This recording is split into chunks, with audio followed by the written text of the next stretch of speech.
Olá, vamos lá, continuando aqui. Hoje esse vídeo não vai ficar pequeno, já vou avisar, porque nós vamos falar de tendência pedagógica, é muito assunto, né? E a gente vai falar de pedagogia renovada, e a pedagogia renovada, ela tem duas vertentes que precisam ser comentadas com cuidado, para que você consiga compreender lá na hora da sua prova. Primeiro, nós vamos falar sobre a questão de que as tendências pedagógicas, elas surgem na medida que a sociedade vai mudando e cada vez que a sociedade muda, o entendimento da sociedade acerca do ser humano, acerca do conhecimento, acerca do mundo, muda. As tendências pedagógicas, elas também sofrem influências dessas mudanças, sofrem influência dos pensamentos, sofrem influência da necessidade de se ter um novo indivíduo. Porque assim, quando a gente fala que a educação ela serve para preparar o indivíduo que uma determinada sociedade exige, então, se você tem uma mudança na sociedade, você precisa ter uma mudança na educação do indivíduo que vai estar, atuar, viver, contribuir, construir nessa sociedade. Sempre as pedagogias, as tendências pedagógicas, elas vão vir com esse mesmo processo. A sociedade era assim, a visão de mundo era assim, o entendimento e o pensamento era esse.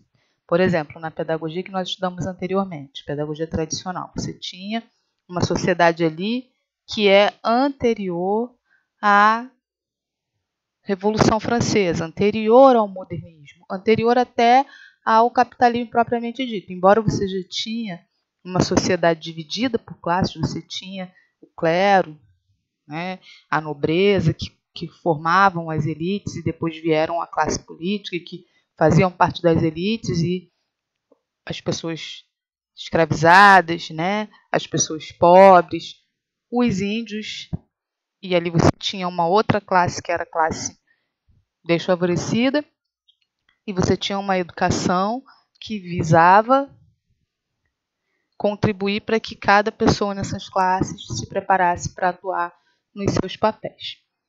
Dentro da pedagogia tradicional que nós estudamos ontem, nós tínhamos, por exemplo, uma visão teocêntrica, ou seja, o centro da educação, né? Porque era Deus.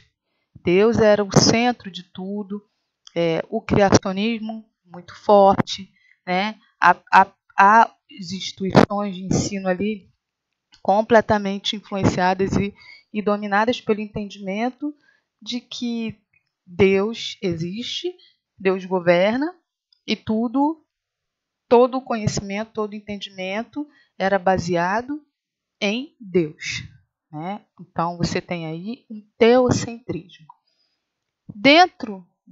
Depois a sociedade vai mudar e a gente vai ter a Revolução Francesa, 1700 e uns quebrados, 1746, se eu não me engano. A Revolução Francesa inaugura, entre aspas, a modernidade. Quando a Revolução Francesa inaugura a modernidade, aí você já vai ter uma quebra, né, uma desconstrução das sociedades, por exemplo, baseadas nas nobrezas. Você vai ter vários impérios, vários reis, várias rainhas que vão caindo. O entendimento acerca da nobreza, né, de que eles são superiores, de que os países têm que ser governados por reis e rainhas, imperadores, esse entendimento ele se altera. Se altera também o entendimento acerca de que Deus é o centro das coisas, de que todo conhecimento e de que todo estudo tem que ser voltado para Deus, e você vai ter um entendimento, um pensamento voltado para o ser humano, para o homem.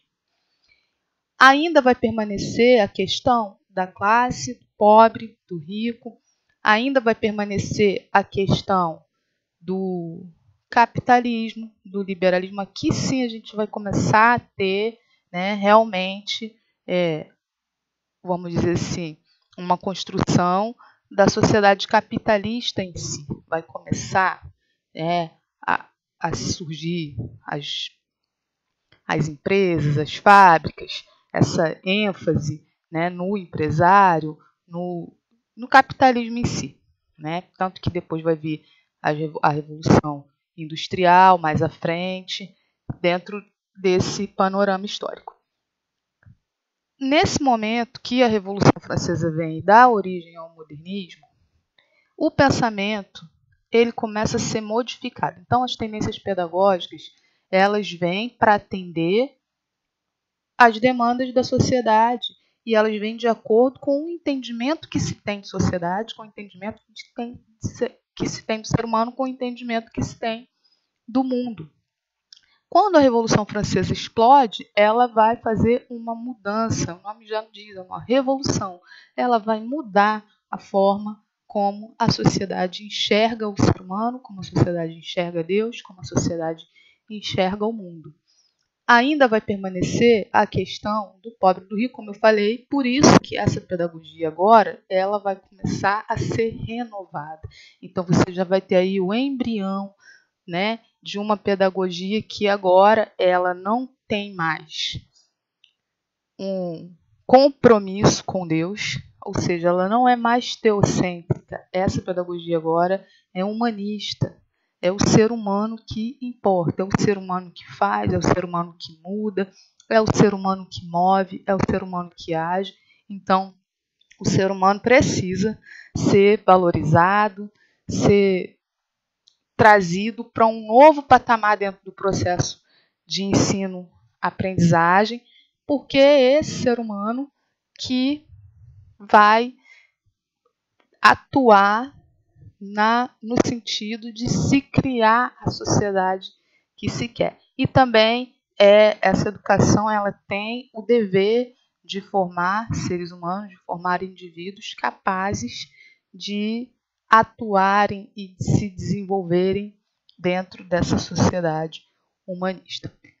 Ao longo da história, a pedagogia renovada vai sofrer influências do positivismo, ela vai ser uma pedagogia pragmática, né?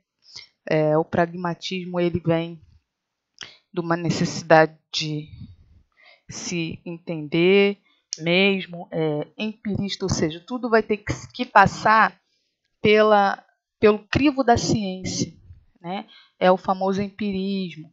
Por quê? Porque na pedagogia, antes da pedagogia renovada, lá na pedagogia tradicional, que era dominada pela religião, você não tinha uma necessidade de que se provasse nada, acerca de nada. Bastava que você cresça. Por exemplo, você não tinha necessidade de provar que, né, Deus existe, você não tinha o porquê provar que o que alguém dizia para você era verdade, provar que algum conhecimento que te passavam era verdade. Isso não precisava ser comprovado pela ciência, porque a gente está falando de uma pedagogia onde os saberes eram absolutos. Então, se a igreja falou, se o professor falou, é verdade. Quando a sociedade muda, quando a Revolução Francesa vem, quando a humanidade caminha aí dentro com novos pensadores, né, caminha para o humanismo, aí daí vai vir o renascentismo, e aí essa necessidade científica de que se comprove cientificamente tudo. O positivismo ele tem uma grande influência desse entendimento de que tudo precisa ser provado pela ciência.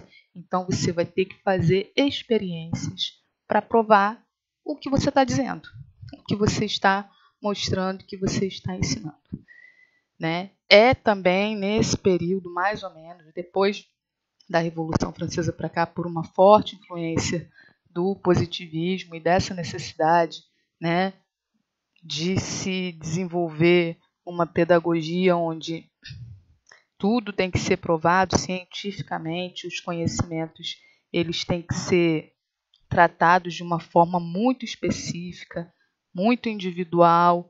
Os conhecimentos têm que ser, as áreas de conhecimento têm que ser tratadas de uma forma muito especializada. Então, nesse momento também a gente vai ter uma ênfase, uma ampliação, né, um estabelecimento do que hoje nós ainda temos, que é o ensino dividido por disciplinas. Matemática é matemática, língua portuguesa é língua portuguesa, e as ciências, física, história, geografia.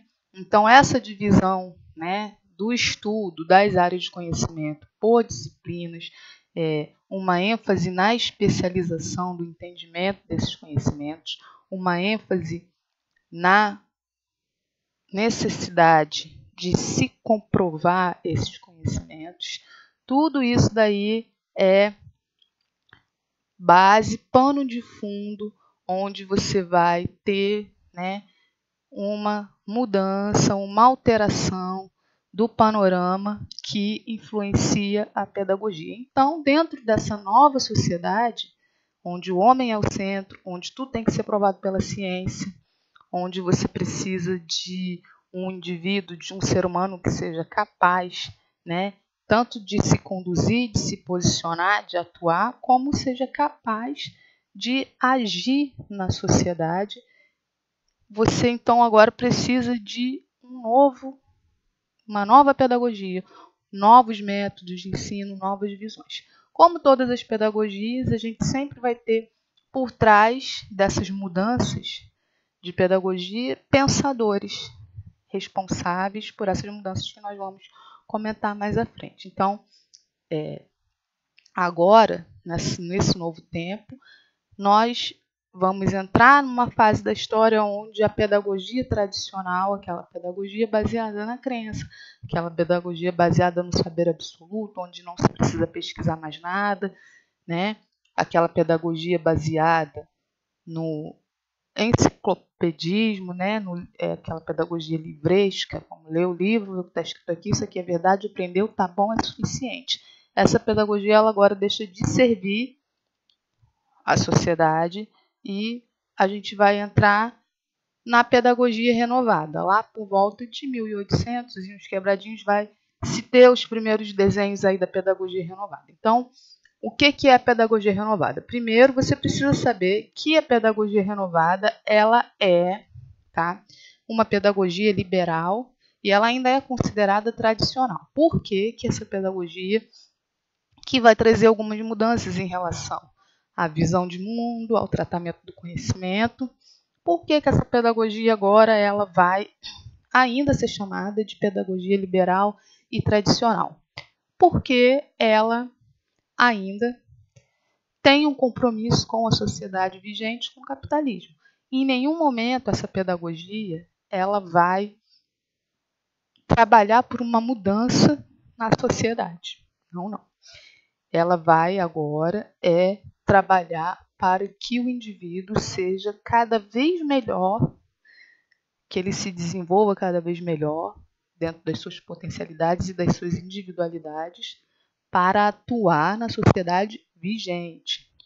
Ou seja, quem é pobre ainda é pobre, quem é rico tem que continuar cada vez mais rico, e nós preparamos as pessoas para que elas assumam, né, e atuem nessa sociedade que existe. Elas não vão ser orientadas, incentivadas a pensar sobre nada que existe, mas a agir, atuar, a compreender o que existe, mas não a tentar mudar. Então, ela não é uma pedagogia crítica, então ela não pode entrar lá no rol das pedagogias progressistas, porque ela tem um compromisso ainda com a sociedade vigente, tá? Uma sociedade que mudou o seu entendimento sobre algumas coisas, mas que na sua base ela ainda tem o entendimento do capitalismo, ela ainda é formada por classes distintas e isso não se quer mudar. Então, não é interessante para ninguém que nada disso mude, mas é interessante que o indivíduo seja capaz de atuar da melhor forma nessa sociedade que existe. Então, aí a gente vai ter que fazer uma renovação na pedagogia. Então vamos lá. A pedagogia renovada é uma concepção que inclui várias correntes, que de uma forma ou de outra estão ligadas ao movimento Escola Nova ou Escola Ativa. E a gente vai falar lá no finalzinho da Escola Nova, porque foi um movimento que chegou no Brasil. Tais correntes, embora admitam divergências, assumem o mesmo princípio norteador, ou seja, a valorização do indivíduo como ser livre, ativo e social. É isso que a pedagogia renovada vai trazer. Quando você tinha na pedagogia tradicional, né, antes da pedagogia renovada, um indivíduo passivo diante do conhecimento. Ele ia para a escola e o professor falava para ele, ele dizia amém e ele ia embora. Agora não, agora ele é livre, ele pode pensar sobre aquilo que está sendo falado para ele, ele pode agir. Então ele vai ter que interagir dentro da sala de aula, interagir com os conhecimentos, né, ser levado a construir os seus entendimentos por meio de experiências, por meio de situações, problemas. Então, essa pedagogia agora, que se chama pedagogia renovada, ela ainda é liberal, mas o indivíduo aqui ele não é mais passivo diante do conhecimento, ele agora é ativo, tá? E ele vai ser induzido a trabalhar cada vez mais as suas potencialidades. Aí, o principal objetivo da educação é criar indivíduos capazes de fazer coisas novas e não simplesmente repetir o que outras gerações fizeram. Entre outros pensadores, né, que influenciaram muito a pedagogia renovada, é claro, está o Jean Piaget, o interacionista aí que a gente vai falar, com certeza vocês conhecem um pouco, né, do que Jean Piaget postulava, de que o ser humano constrói e cria e faz coisas novas, né? Então, você tem, quando ele diz aqui, ó, não simplesmente repetir o que outras gerações fizeram, aqui já tem uma ruptura do pensamento tradicional lá do início. Por quê?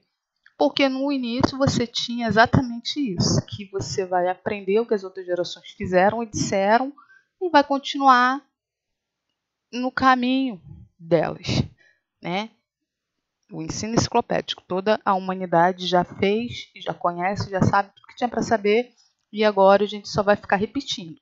Quando a pedagogia renovada vem, não é mais só repetir o que as outras gerações fizeram, não é só mais ler os livros que as outras gerações deixaram, mas é também construir e fazer coisas novas, né? Isso é a base do pensamento na pedagogia aí, na pedagogia renovada. No caso do Brasil, a corrente que obteve maior repercussão foi, sem dúvida, o movimento Escola Nova, né? Pela corrente progressivista de John Dewey, que foi um norte-americano que influenciou muito aí a galera do Brasil, que a gente vai falar mais lá na frente, né? E chegou aqui mais por meio da educação infantil, né? E ainda influencia em muitas práticas pedagógicas, gente. A gente ainda vê, né? Muito. Se você colocar no Google aí, escola renovada, escolas de pedagogia renovada, você vai ter escolas que têm toda a sua base nisso. E até na prática pedagógica de alguns professores ainda a gente tem uma influência muito grande da escola nova. Como assim? Por exemplo, aquela experiência que a gente às vezes faz, eu fiz esses dias mesmo, lá com os meus alunos, porque a gente está tendo aula online agora, do feijão, né, de ver a sementinha crescer. Isso é escola nova, é colocar o aluno diante da experiência. Ele vai colocar a mão na massa, né? Ele não vai ser passivo, ele vai agir. Então, é ele que vai plantar a semente, é ele que vai observar. Então, isso é escola nova. Os laboratórios de ciências que a gente tem, isso é herança dos movimentos da escola nova, onde essa coisa de que o aluno esteja em contato para poder construir o próprio conhecimento. Isso é escola nova, tá, gente? Escola nova ainda influencia muito as escolas de hoje. A gente ainda carrega heranças na nossa prática, nas nossas vivências, que vieram da escola nova. Os pressupostos teóricos, o que é pressupostos teóricos? São os pensadores, tá? Você sempre tem na base de cada tendência pedagógica pensadores que ajudaram a construir aquele entendimento. Você não muda nada, ou seja, você não pode mudar de uma tendência pedagógica para outra se você não mudar o pensamento, se você não mudar a forma como você pensa a humanidade, como você pensa a sociedade, como você pensa o indivíduo. E como que esse pensamento é feito? A partir de pensadores e filósofos que vão pensando, registrando, e aí as pessoas vão lendo e vão sendo influenciadas, e aí sim vem as mudanças, tá? Então, o Lucchesi é um dos grandes autores aí que escrevem sobre tendências pedagógicas, e aí ele fala um pouquinho aqui sobre a tendência renovada, né? Essa tendência renovada é a vida presente, a partir da própria existência humana, né? A escola renovada não propõe um ensino que valorize a autoeducação, ou seja, o aluno é o sujeito. Isso aqui é super piagetiano também, né? Por isso que a frase do Piaget estava lá em cima. O aluno é o sujeito, ele agora não é mais passivo, né? Experiência direta pelo meio da atividade, ou seja, o aluno vai agir naquela atividade, não só vai mais observar o professor falar ou fazer um ensino centrado no aluno e no grupo, né? Então, ensino é no aluno. O papel social da escola, de acordo com a tendência pedagógica renovada progressista, não vamos confundir com progressista, tá, gente? É promover a adequação das necessidades individuais. Olha aqui, gente, a adequação das necessidades individuais. Isso aqui é influência do humanismo, tá? Necessidades individuais do aluno ao meio social em que vive. Toda vez que eu falar assim, qual é a tendência pedagógica humanista? Pode marcar lá a tendência renovada, porque é essa, tá bom, gente? Porque ela foca nas necessidades individuais do aluno ao meio social em que ele vive. Ou seja, ele vai ter que se desenvolver todas as suas potencialidades, né? E aí ele vai atuar no seu meio social. E para cada meio social em que o indivíduo está, as suas necessidades individuais se modificam. E é nesse sentido, de atender a isso que a pedagogia renovada pensa. Dessa forma, a escola necessita se estruturar e organizar a forma de reproduzir a vida como ela é no seu cotidiano. O aluno deve desenvolver competências para se adaptar ao meio, né? Cabe à escola promover as experiências, e aí, tudo que a gente já falou. Depois você pode pausar e ler com calma, que não foi para ler para vocês que eu estou aqui, né? Mas é para comentar e tentar esclarecer o máximo que eu puder aí. Eu não sei se eu vou conseguir colocar. Conseguir. Vamos lá. Ao contrário da pedagogia tradicional, já falei para vocês, né? Era o professor, a pedagogia renovada, ele deixa de ser um agente privilegiado para se tornar um colaborador, né? O professor na pedagogia renovada, ele não é um transmissor de conhecimento, ele é um colaborador do livre desenvolvimento do aluno. Então, o aluno vai para lá se desenvolver, interagir, atuar, fazer, e o professor vai colaborar com isso, tá bom? Sua intervenção se dá para organizar o entendimento do educando, né? Ou seja, na hora que ele não entende o aluno, né? Não entende o que está fazendo, não entende o que está acontecendo, o professor vai lá para ajudar. E aqui a gente tem aqui mais sintetizado. Vamos lá, o método de ensino. Como é o método de ensino na escola renovada progressiva? É a ideia de aprender fazendo, sempre, sempre, gente. Então, é a constante ação. Desculpa. A constante ação do aluno diante do conhecimento, diante do seu objeto de estudo. Então, ele sempre vai estar fazendo, ele sempre vai estar experimentando, ele sempre vai estar pesquisando, descobrindo. Como? Ele vai para o laboratório de ciências fazer experiência do feijão. Ele vai para o laboratório de ciências ver que o ar, né, não ocupa lugar no espaço, por exemplo. Vamos ter aí os herbários, a construção dos herbários, né, que é aqueles catálogos de plantas secas que vão ser ali observados e anotados, tudo isso pelo aluno, tá bom? Resolução de problemas, né? Isso tudo é marca dos métodos de ensino da pedagogia renovada progressivista. Como que é o relacionamento professor e aluno? O professor não tem um lugar de privilégio, né? O seu papel é auxiliar o desenvolvimento livre e espontâneo da criança. Ele vai interferir quando essa criança ficar confusa diante de um raciocínio, não entender alguma coisa, precisar de uma explicação. Então, aí esse professor vai interferir. Vamos lá. Pressuposto da aprendizagem. A motivação depende da força, da estimulação do problema, das disposições internas do aluno. Assim, aprender se torna uma atividade de descoberta. É uma autoaprendizagem, ou seja, esse aluno ele não vai ser ensinado por ninguém. Ele mesmo vai desenvolver a sua aprendizagem. Tá? E vai ser estimulado pelo ambiente, vai ser estimulado pelo professor a aprender. Mas não vai ser ensinado pelo professor. Ele vai desenvolver a sua própria aprendizagem. Isso são os pressupostos principais da pedagogia renovada progressivista. Né? Espero que vocês tenham anotado. Porque a pedagogia renovada ela se divide em duas vertentes. A gente falou da primeira, que foi a progressivista, e agora nós vamos falar da segunda, que é a liberal renovada não diretiva. Tá bom?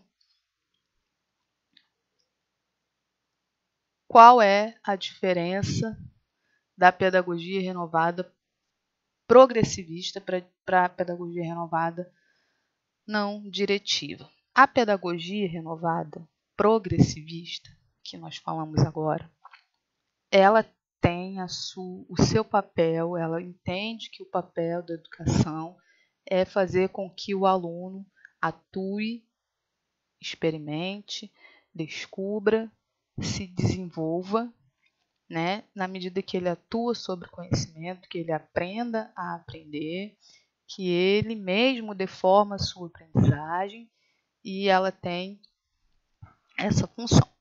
Na pedagogia liberal renovada não diretiva, a gente vai passar da ideia, né, de que a escola é um lugar para se saber das coisas, mesmo que esse saber das coisas seja feito pelo próprio aluno, ainda é um lugar de se saber.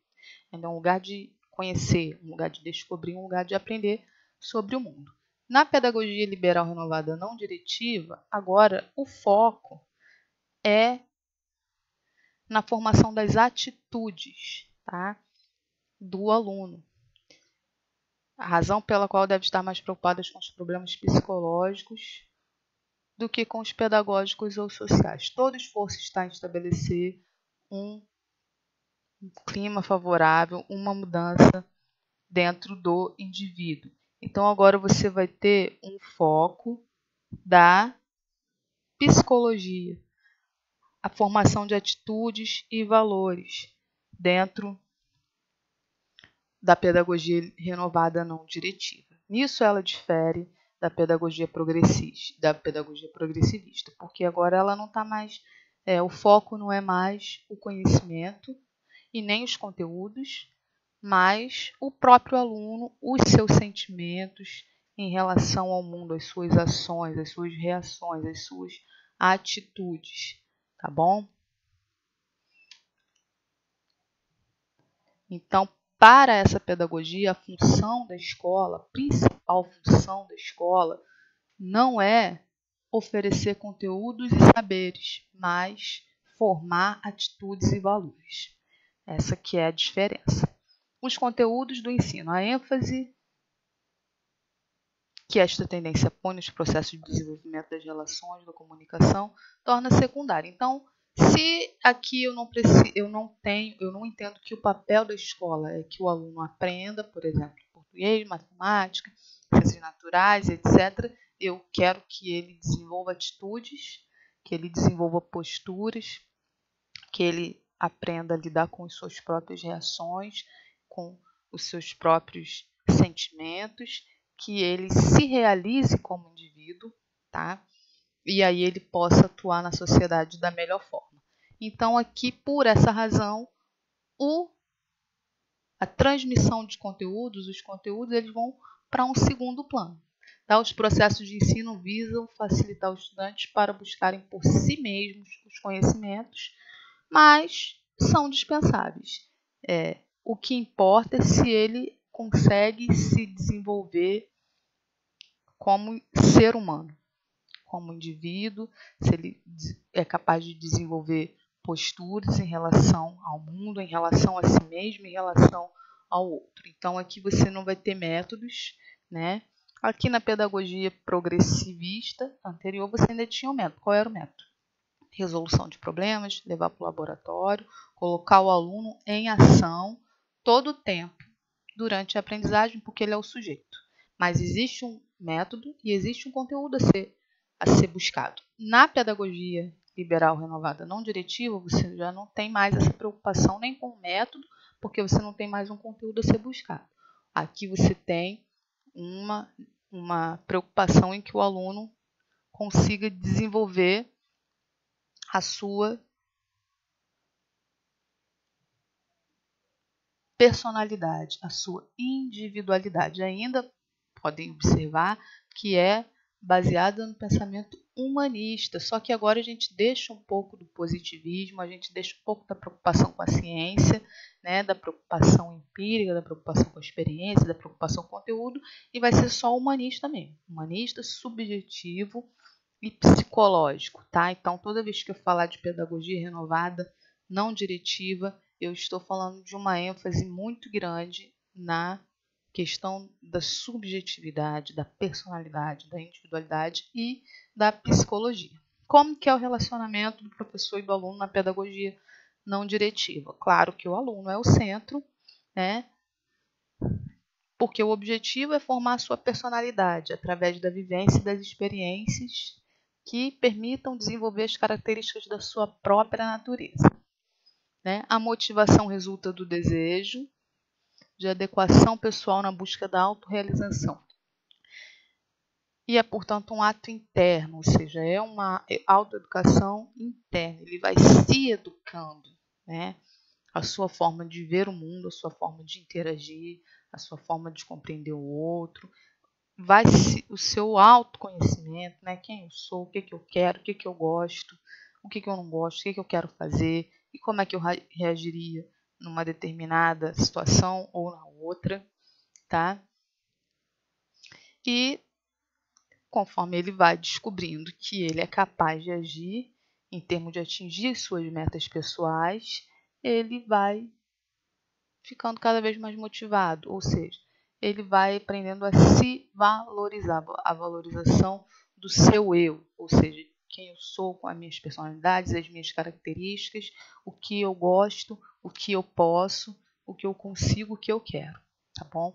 Essas são as ênfases da pedagogia não diretiva. Então, aqui resumindo, qual a diferença da pedagogia tradicional, lá da primeira, para a pedagogia renovada? Então, você vai ter, na pedagogia tradicional, professor que manda, professor ensina, aluno passivo.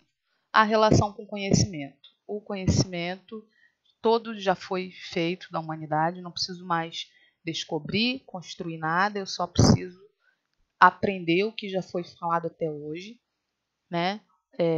Um ensino teocêntrico, então você vai ter Deus no centro, e quando a gente passa para a pedagogia renovada, aí a gente já vai ter uma relação do professor e do aluno, onde o aluno ele é um sujeito naquela aprendizagem, então ele só não vai ser exposto aos conhecimentos transmitidos, mas ele também agora vai construir novos entendimentos, construir seus próprios pensamentos. A relação com o conhecimento é empírica, científica, positivista, pragmática. O conhecimento tem que ser provado, tá? E uma grande especialização nas áreas de conhecimento, uma grande fragmentação aí da disciplina. Vamos estudar português desse jeito, porque é assim. Vamos estudar matemática desse jeito, porque é assim. E especializar cada vez mais esse conhecimento, tá? Dentro da pedagogia não diretiva, a gente vai ter o psicológico, né? E aqui, vamos lá, de quadrinho para ficar bem fixado. Então, o professor e o aluno aqui na pedagogia. Deixa eu ver se eu acho o primeiro, né? Se não é o primeiro, não.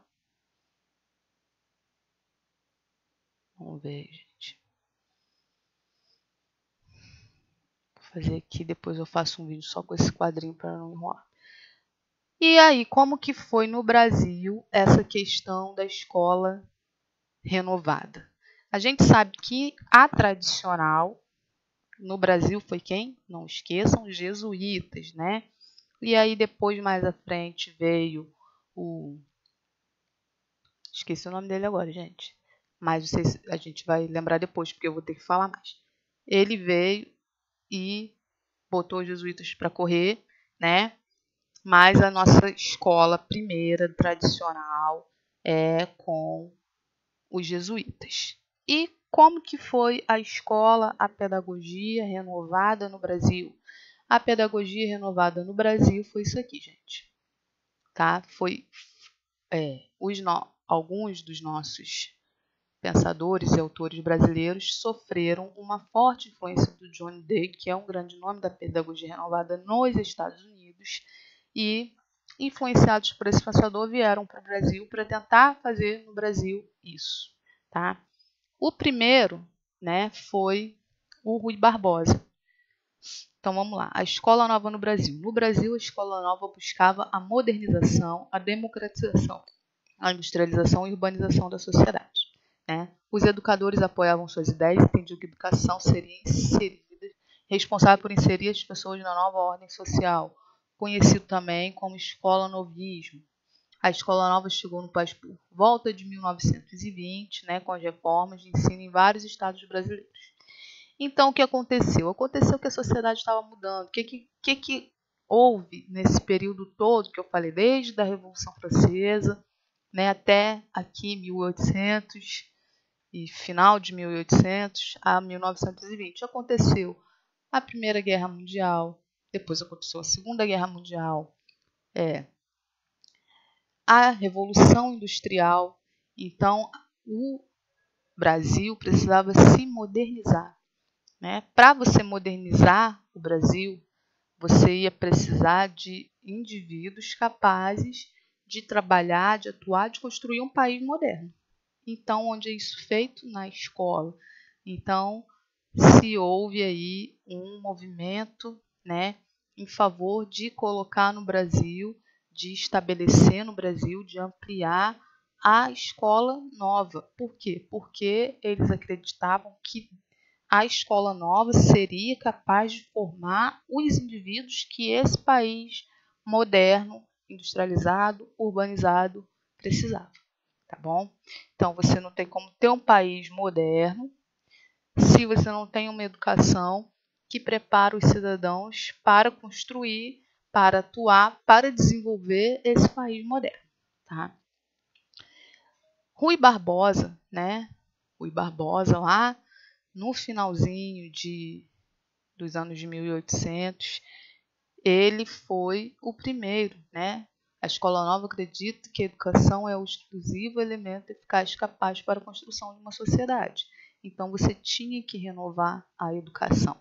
Tinha que se abandonar aquela educação que só era baseada nos livros, aquela educação que o aluno não entendia muito bem nem o que estava fazendo ali, que o aluno era passivo, porque você só muda uma sociedade quando você muda a educação. Isso foi Rui Barbosa falando, tá? Só que ele, né, não viveu para ver o que aconteceu depois que ele defendeu essas ideias, né?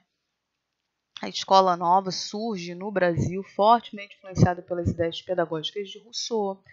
A ideia de que a criança não é uma miniatura. Essa foi uma das grandes revoluções, gente, do movimento da pedagogia renovada e da escola nova. Porque quando a gente fala de pedagogia renovada e escola nova, a gente está falando de Montessori, de Piaget, de John Dewey e de outros que vão defender, que vão começar a trazer o entendimento, que vão começar a construir o pensamento de que a criança ela tem as suas próprias formas de entender. Né? Então, até a pedagogia renovada, até via Montessori, até via Piaget, até via outros pensadores, que nós vamos ter que fazer uma série aqui só de pensadores, porque está no edital de vocês, até esses pensadores chegarem com as suas ideias, a criança era vista como uma miniatura de adulto. A gente teve uma fase na história da humanidade onde a criança era vista como uma miniatura do adulto, ou seja, se desconsiderava que a criança era um ser diferente, que ela tem uma forma peculiar, uma forma particular de interagir, de entender, de compreender e de aprender. Então, a mesma forma do ensino que era para o adulto era a mesma forma do ensino que era para a criança. Só que a pedagogia renovada, como todos esses pensadores, ela veio trazer esse novo entendimento. E é por isso que ela começa a mexer muito na educação infantil primeiro, né? Porque aí você vai ter um entendimento de que a criança ela não é uma miniatura do adulto, mas ela é um ser peculiar, com vidas e interesses próprios. Ou seja, para você alcançar que uma criança aprenda, que uma criança entenda, que uma criança se desenvolva no processo de ensino-aprendizagem, você tem que considerar a faixa etária e as particularidades de cada faixa etária, né? Então, isso foi uma das coisas que a pedagogia renovada trouxe, tá bom? E que veio refletir mais tarde na escola nova, né? A defesa da ligação da escola à vida e ao meio constitui duas características da escola nova, ou seja, a escola é vida e a vida é a escola, né? O Anísio Teixeira, que é um dos grandes pensadores aí do movimento de escola nova, ele fala em uma de suas frases que a educação é vida em si, né? Então a escola nova entende essa coisa de que a educação ela tem que ser viva, ativa, dinâmica, porque ela é a própria vida, né? E ela precisa estar ligada com a realidade, inserida na realidade, tá? Ou seja, é a vida e o meio, tá bom? Isso daí são características fortes da escola nova no Brasil. Então, que começou a se agitar, né? Lá em 1920, e em 1934 nós tivemos um manifesto dos pioneiros da educação nova. Aqui em 1934, como a escola nova no Brasil começou a influenciar, né, e a trazer reformas na educação, a partir de 1920 já havia tido um grande fomento, um grande movimento aí da escola nova. Só que 1920 a 1924 se passaram 24 anos. Então, em 1934, os principais pensadores aí da escola nova trouxeram os seus entendimentos, né, e fizeram um manifesto dos pioneiros da educação nova. Aqui a gente tem como grande pensador da escola nova o Anísio Teixeira, sempre vai aparecer, tá, gente, para vocês, porque ele foi um dos grandes entusiastas, um dos grandes defensores do movimento da escola nova no Brasil. Então, é isso, tá? Pedagogia renovada não diretiva, a gente tem aqui, ó, na pedagogia renovada progressivista, a gente vai ter a relação eu estou falando agora da progressivista. Então, se você vai anotar, anota aí separadinho. O professor é o auxiliador no desenvolvimento livre da criança. Na aprendizagem, baseia-se na motivação e na estimulação de problemas, né? E a gente vai ter aqui 5 conteúdos. Só que o aluno que vai aprender por si mesmo esses conteúdos na medida que ele resolve problemas, que ele é exposto a experiências para poder trabalhar. A gente vai ter esses pensadores aqui, ó, a Montessori, De Crowley, o Johnny Dale, o Jean Piaget e o brasileiro Lauro de Lima. A gente vai falar de todos eles, né, lá depois que eu acabar de falar de tendências. Esses são os pensadores aqui da pedagogia progressivista, renovada progressivista. Quando eu passo para a pedagogia renovada não diretiva, que eu vou ter a ênfase na questão da psicologia, aqui eu vou ter a educação centralizada no aluno e o professor é quem garante o relacionamento de respeito. O objetivo aqui, né? Como que ele aprende, né? Como que se dá o processo de ensino-aprendizagem aqui na não diretiva? ele modifica as percepções da realidade e aprende a aprender, tá? Como assim? Como se modifica as percepções da realidade? Ele vai ser estimulado, levado a perceber a realidade e a reagir diante dessa realidade dentro das suas próprias emoções, dentro da sua própria individualidade, dentro dos seus próprios desejos, dentro das suas próprias necessidades, tá? Então ele não vai em nenhum momento pensar sobre essa realidade, não vai, nem politicamente, nem pedagogicamente, mas ele só vai olhar para a realidade e ser treinado para reagir a ela dentro da melhor forma que ele puder, emocionalmente, individualmente, tá bom? E aqui ele vai aprender a aprender, ou seja, ele mesmo que aprende. Aqui a gente lembra que não tem ênfase nos conteúdos, os conteúdos aqui na não diretiva, eles não são importantes. Pode acontecer de se aprender algum conteúdo ou não, contanto que ele aprenda a desenvolver atitudes e valores para fazer frente à sua realidade, tá bom?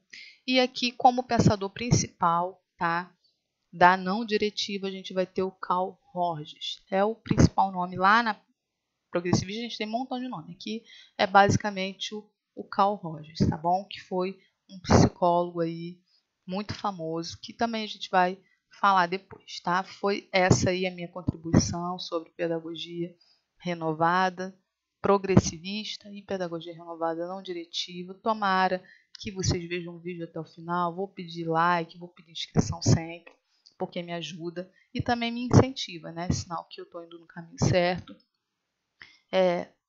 Basicamente os entendimentos que vocês têm que ter aí sobre a questão dessas duas pedagogias. E amanhã eu já vou vir com a última pedagogia liberal, né, que se estuda para o concurso, que é a tecnicista, que veio depois aí da pedagogia progressivista e da não diretiva. Um abraço, fiquem com Deus, estudem. Vídeo longo não tem jeito, porque o assunto é extenso e a gente tem que falar com detalhes, né, para poder entrar bem aí na cabecinha de todo mundo. Um abraço.